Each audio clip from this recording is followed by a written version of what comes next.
Here we have some data about the height and velocity of a falling object, in this case actually a bouncing object is a ball. And what I want to do is sketch a graph of the time versus velocity data.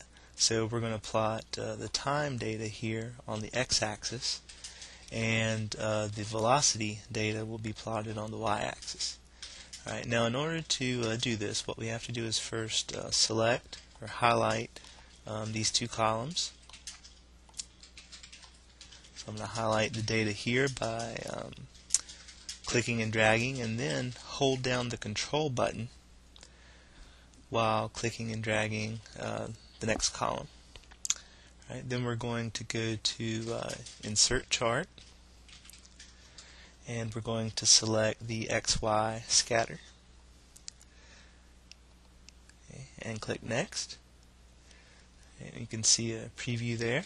We'll go ahead and click Next again, and now we can set some options. This is the velocity of a bouncing ball. On the x-axis, we're measuring time in seconds, and on the y-axis, we're measuring velocity in meters per second.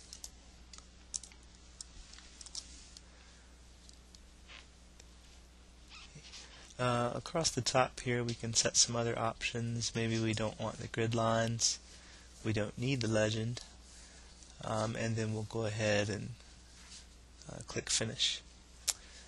Right, so now let me just move, reposition, and resize the graph here. And that's it.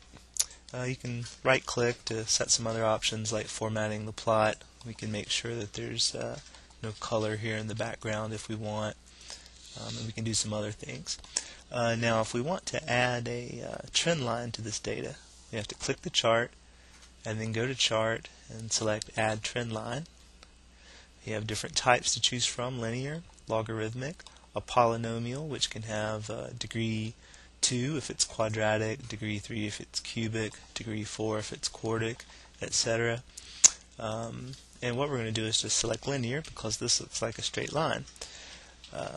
Now that plots the line for us. If we wanted to, let's go back and double click here, or actually right click and format trend line.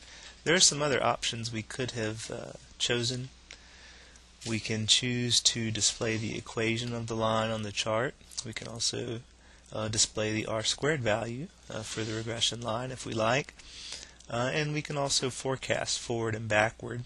I'll just do it here to illustrate what it would look like. We'll forecast 3 units forward.